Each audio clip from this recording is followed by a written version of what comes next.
Hello everyone, welcome to Sir Psych, and today we're going to be talking about something that's not as kind of formal or serious as many of my other videos. I wanted to make this video because I just really enjoy the show Soul Eater. It's one that I've seen many times throughout the course of like 10 or so years, and the reason I like this show so much is because I think it's a really good representation of personality, personality typology, psychology, just general kind of human psychology in general, and how people come together, interact, and overcome the differences between them. And I wanted to talk about some of the reoccurring themes that we see in this show and why I think they relate to personality and personality typology. Let's get into it.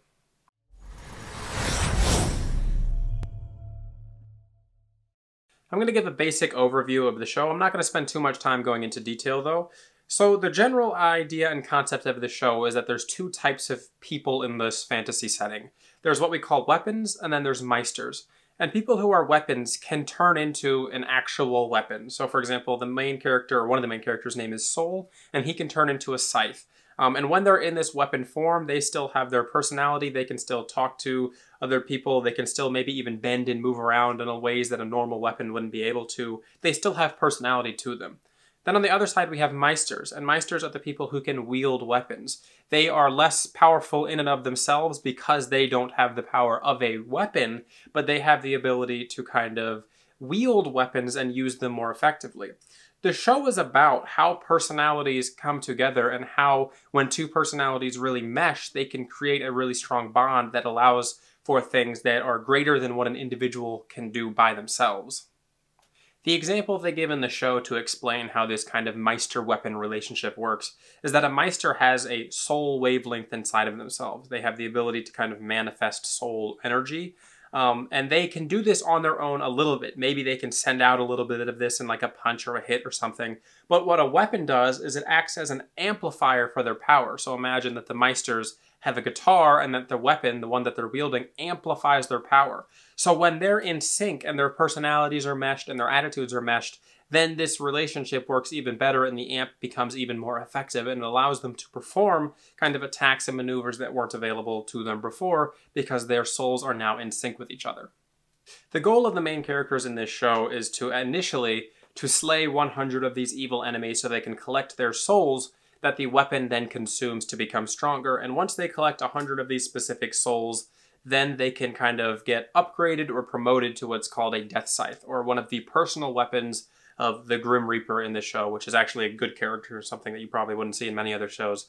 But the Grim Reaper is the head of the Death Academy in this show, the kind of Meister school where all the students go to learn about becoming Meisters and weapons. So the goal for them is to kind of get these souls and work together. And the thing we see in the very first episode of the show is that the two main characters that are initially introduced are so close, they're like 99% to reaching this goal that they have for themselves. And then because their personalities don't mesh in the correct way, they fail in their objective and they're forced to restart from the very beginning. And this is a kind of common reoccurring theme that we see when we're looking at the first 3 episodes, which introduce the main characters of the show that we're going to be seeing throughout the entirety of the show, is that there's going to be problems in how they interact with their partner. And it shows us this initially to give us an example of how they might be able to grow from this. Like, this is the launching point for these characters. Right now, they're very disjointed and separated from each other. And then in the future, we might be able to see them come together and grow from this. So how does all of this relate to personality type?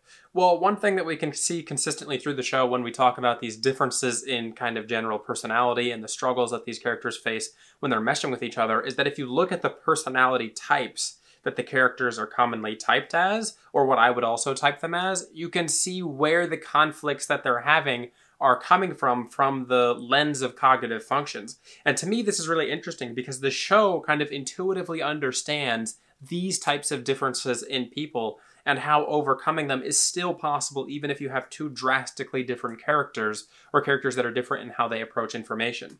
Let's look at the primary 2 main characters of the show. This is going to be Maka. She is a young girl, very dedicated and motivated towards achieving her goals. She's most often typed as an ESFJ, and I would agree. She has a very aggressive, extroverted feeling. She wants to kind of maintain that social harmony very forcefully. And then her partner is an ISTP, and his name is Soul, the weapon that I discussed earlier. Now, you can immediately see right off the bat the contrast in these two types. An ESFJ leads with extroverted feeling, and they have repressed introverted thinking. Whereas an ISTP leads with introverted thinking and has repressed extroverted feeling. So what are some of the strengths and weaknesses that we can see from this pair? Well, right off the bat, you might assume that maybe they cover each other's weak grounds. Maybe the ESFJ is good at people, and the ISTP is able to help that ESFJ with some more complex analytical things. But you're also going to see that they're going to conflict on these things. The ISTP is going to be the kind of person who says, I want to do things my way, how I understand them.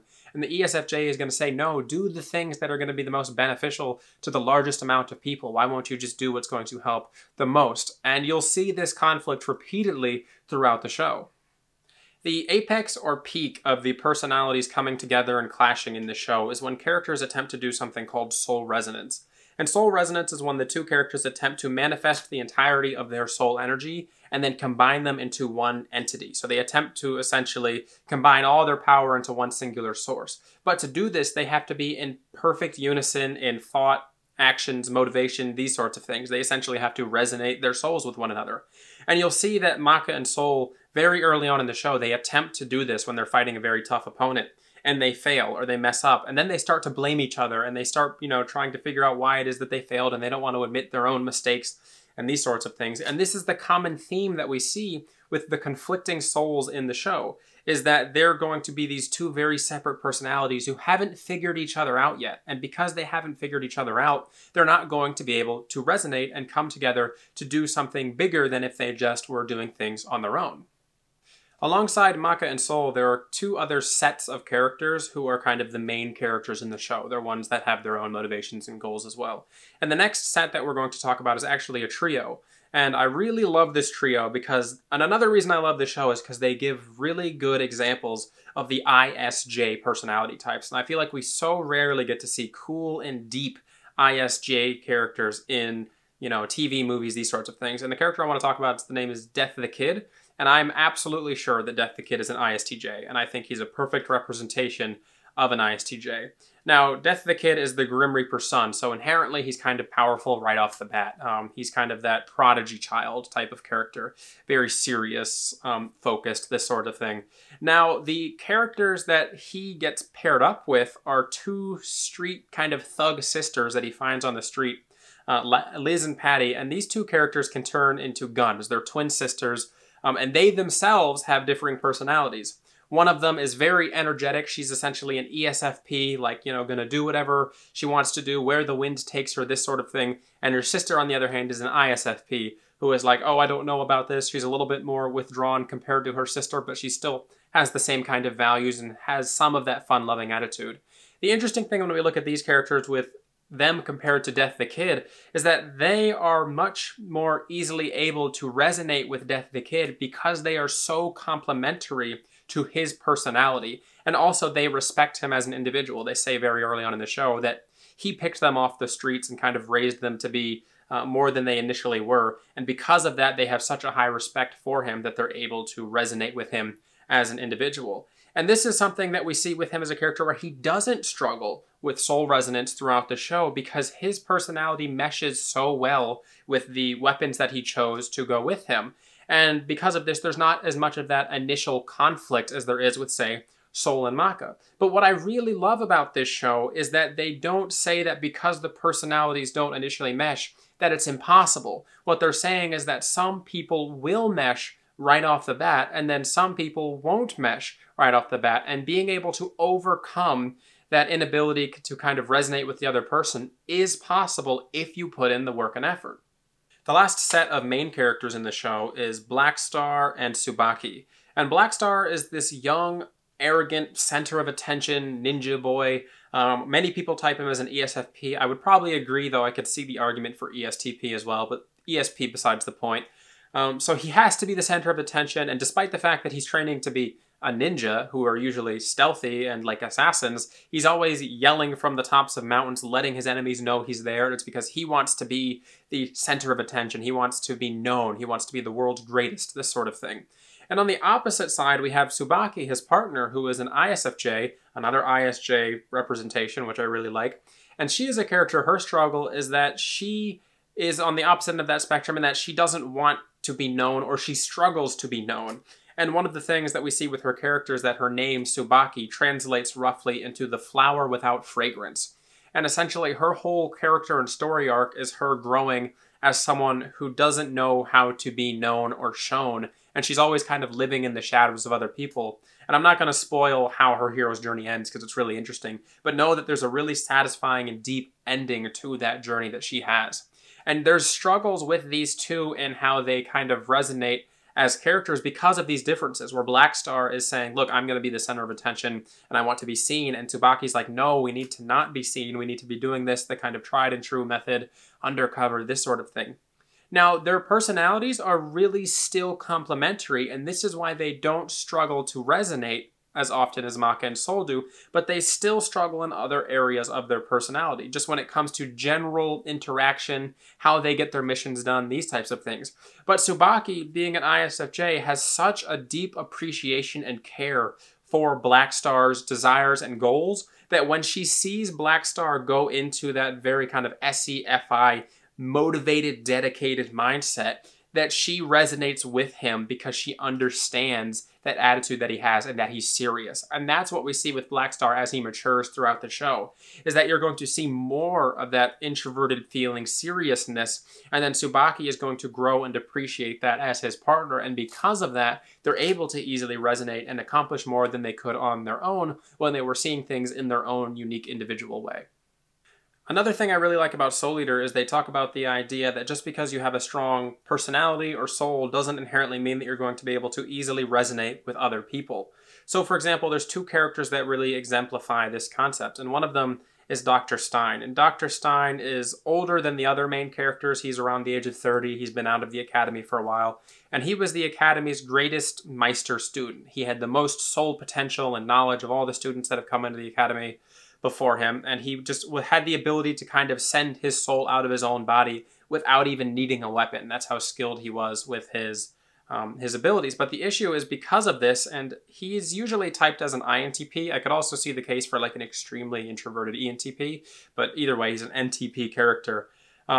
His kind of gift is his ability to understand and adapt to new situations, but because of his kind of quirkiness, he doesn't find himself naturally with any other partner in the first half of the show, which essentially means that despite the fact that he's the greatest Meister to ever come through the academy, he couldn't resonate effectively on a one-to-one level with too many people. A lot of his partners found him off-putting because of his quirkiness, eccentricness, these sorts of things. And because of this, he wasn't able to find a partner that would last with him in the long term, despite the fact that he was the most gifted Meister.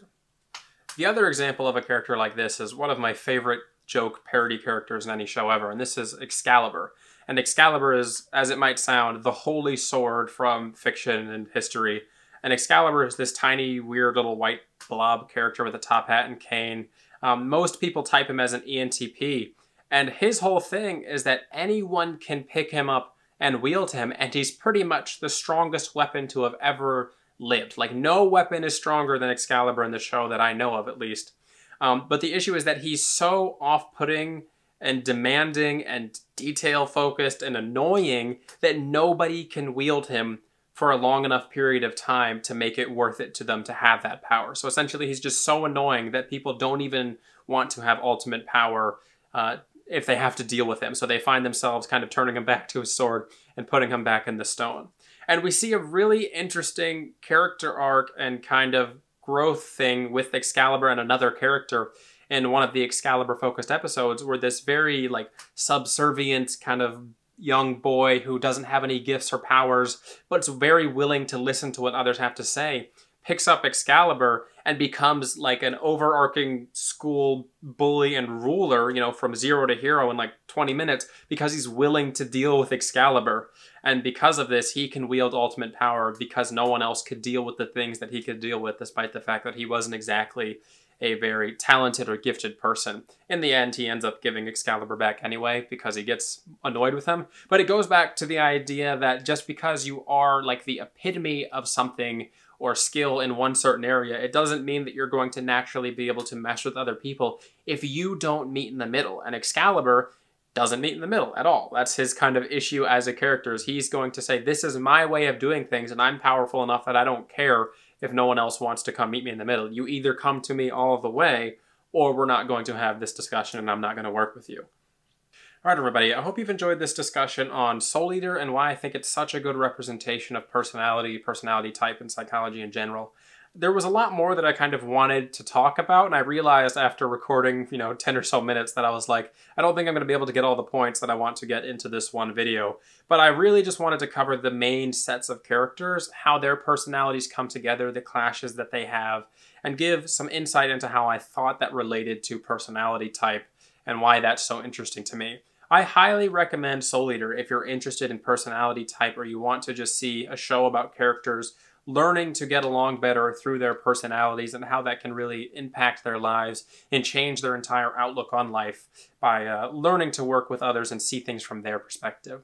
If you enjoyed this video, let me know down in the comment section below. Other than that, I would like to remind people that I do have personality typing sessions available at my website, AsuraPsych.com, if you're interested in working with me to find out what your personality type is and what that means for you. This has been Asura from Asura Psych. Have a good one.